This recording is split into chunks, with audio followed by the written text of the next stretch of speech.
Every once in a while, a series comes along that is just fun to watch, even though I know it's flawed. Whether the animation quality is poor, voice acting is shit, it has horrible characters, a combination of those things, or something else entirely.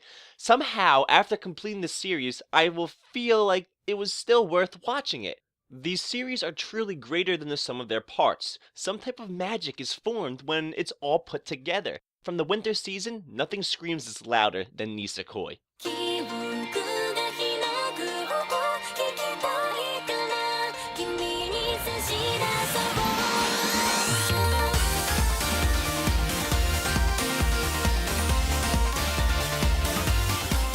The story follows Raku Ichijo, the son of a leader of a Yakuza faction. On his way to school, Chitage Kirasaki unexpectedly drops into his life, quite literally. Raku and Chitage mesh about as well as oil and vinegar, and we soon come to realize their lives together are gonna be filled with a lot of turmoil. So they're gonna keep their distance, right? That's the smart thing to do.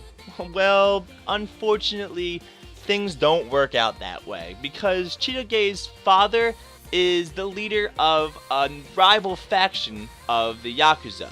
So to avoid full-on war, Raku and Chitage must pretend to go out, hence the title Nisekoi or False Love. This complicates things for Raku since he has a crush on one of his classmates, Kosaki Onodera. Another central element of the plot is the locket that Raku carries around his neck.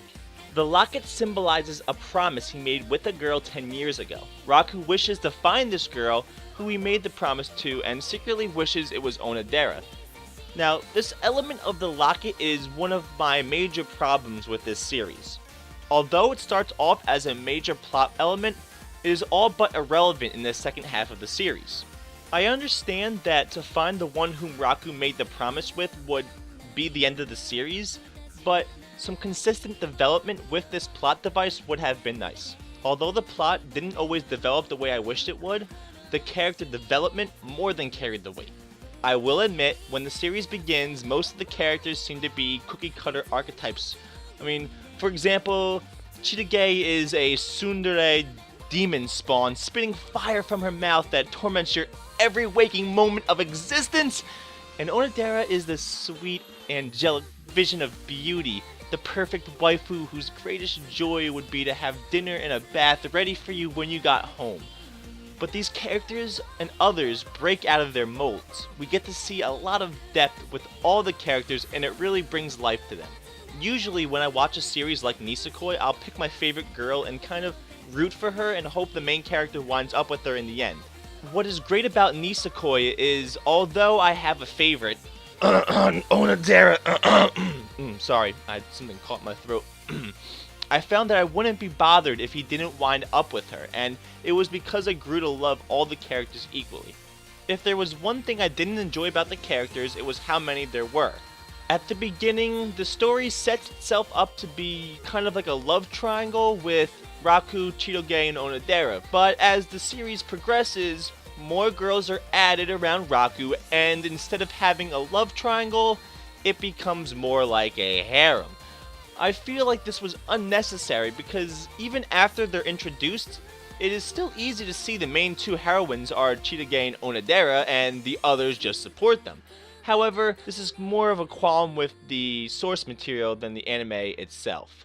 Being a series animated by Shaft, you better be prepared for their surrealistic art style.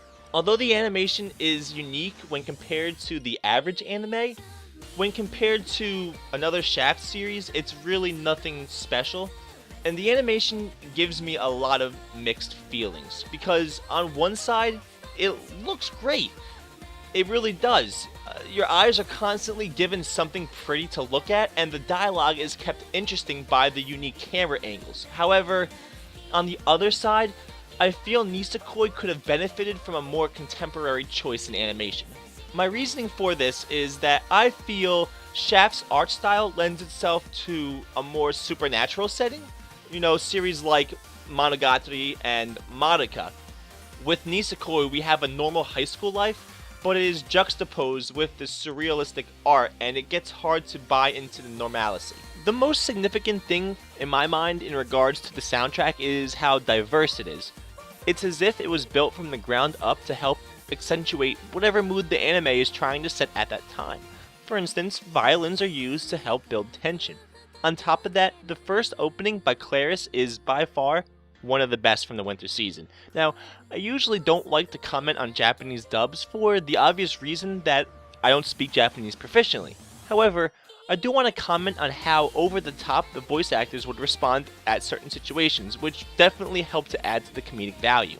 After all is said and done, it really comes down to the question of, is this series worth the watch or not? The short answer? Yeah! Despite all of its flaws, I thoroughly enjoyed watching every episode of Nisekoi. Although it doesn't feel like anything was resolved throughout the whole entire series, and the plot moved about as much as a Snorlax in the middle of a hot summer day, I still had this sense of satisfaction after finishing it. For me, this series was more about the journey, and in that regard, it excelled. If you enjoyed Nisekoi and are looking for something similar, I would check out Orishora and Toradora. So after calculating all the aspects I spoke about earlier, Nisekoi walks out with a score of 8.2 out of 10.